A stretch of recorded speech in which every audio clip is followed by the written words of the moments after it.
Good morning children, welcome to the economics class, and we were already studying chapter 1 of microeconomics of class 11. We have discussed what is economics, then what is the difference between micro and macroeconomics. Today I am going to explain you the difference between positive economics and the normative economics. Okay, so we will take one by one, we will discuss both the type of economics in detail. So first we are going to discuss about positive economics. Okay, now positive economics, the word positive gives you a sense of a correct thought or a correct assumption.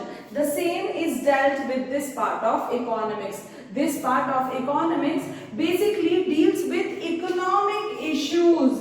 It deals with economic issues which are related to past, present and the future of an economy. Understood? So positive economics basically deals with the economic issues which are related with past, present and the future of an economy. Now the issues that are being taken under positive economics have economic behavior. As we all know that as subject as economics, we are only going to discuss the economic activities which give us money in return. So all the issues which are discussed under positive economics will show the effect on economy, and when they show the effect on economy, we call them as they have economic behavior, right? So the issues will deal with past issues, present issues and future issues, right? Now one more feature of positive economics is that it always deals with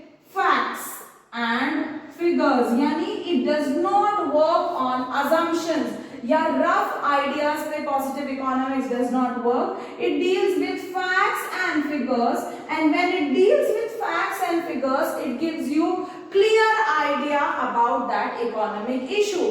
When it gives you a clear idea about that economic issue, then it is called as a verifiable form of economics. What is verifiable form of economics? Where you can verify the context with the facts and the figures. Like for example, I will give you an example.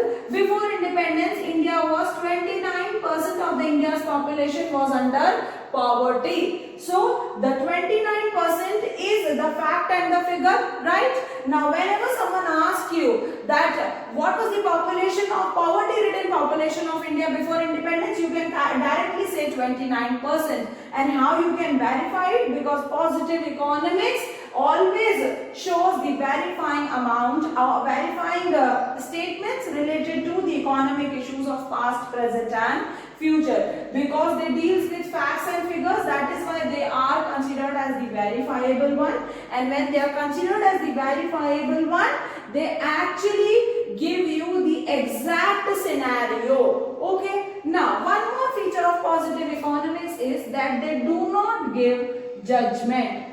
Judgment क्या होता है? Judgment means they do not give final decision on the basis of facts and figures. It just helps us in putting the facts in front. That's it. It does not give any judgment कि India पहले बहुत poor था या अब बहुत poor है. Understood? It just gives you facts and figures. These positive economic statements are not meant for judgmental purposes. That means whenever a statement is published in the newspaper, then you cannot provide a judgment because that is positive economics. Let us take a current example of COVID-19. We all know that the newspaper is completely filled with the number of death cases, number of recovery rates, vaccine recovering, or the people committing suicides, people are going under mental stress. So all these informations are represented in the form of facts and figures, but that does not give a judgment that India does not have an economic stability. Understood? If increasing case of coronavirus are there, or the increasing case of death of people because of COVID-19 is there, that does not give a judgment that India lacks in medical facilities. Understood? So positive economics basically deals with past, present and future, where it compares the data and tells us that how the economy has grown up. It deals with facts and figures. it is a verifiable form of economics where you can recheck the data because it is with facts and figures, and all the data which are mentioned in facts and figures are authenticated because it is related with the economy of the country. Now the positive economics does not give you judgment. It does not give you judgment. It does not actually shows the clear picture or helps you in decision making. It just lays down the facts and the figures.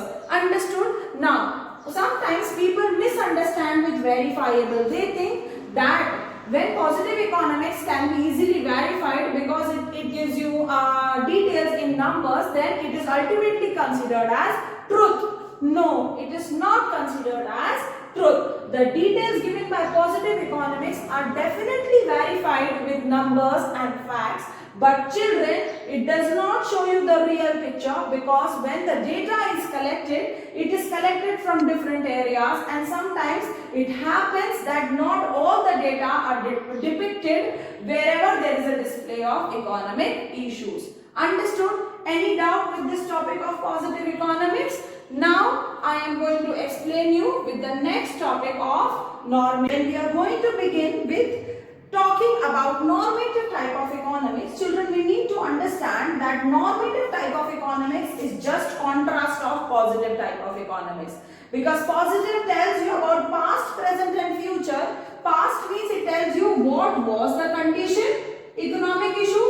Present means it will tell you what is the current economic issue going on. And future will be what would be the current economic issue that we are anticipating, यानी जो हमें लग रहा है कि future में आएगा. Okay, when positive tells you about this, economics में normative economics give you a very different picture. Now, what does normative economics tells you is it tells you about the economic issue what ought to be. Ought to be means it gives you the best solution. That means it tells you about what is expected to be, what has to be happened. Okay, so normative economics tells you the economic issue on the condition what is ought to be happened. Ought to be happened means what we are expecting कि इस problem में हमें ऐसे behave करना है और हमें ऐसे reply करना है, या फिर if any policy is introduced by the government, then how will that policy will be applied at the people and what effects will be there. That is explained in under normative economics. Okay. Now, as I told you that positive economics deals with the numbers, but children, normative economics is contrast. It does not deals with facts and figures.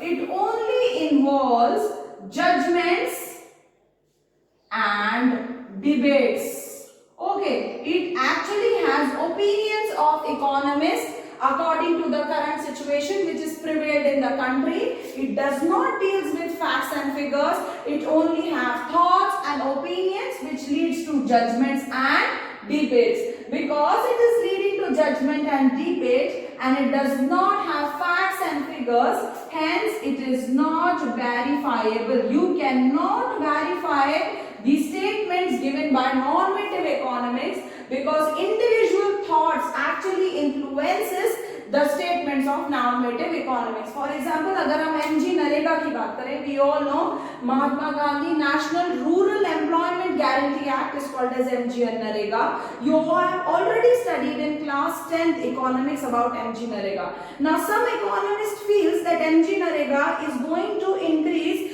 the rate of employment at the rural level, which is going to subsequently decrease the people depending at the primary sector, and it will drag the people towards the secondary sector. But on the other hand, economists feel that because MG Narega is guaranteeing 100 days of paid job, irrespective that the person gets the job or not, then that is bringing more of the people to unemployment. They seek out different ways to enjoy the free wages which is given by the government. Okay, some economists say that MG Narega always, whatever amount MG Narega is giving to the laborers is the amount paid by us as taxpayers.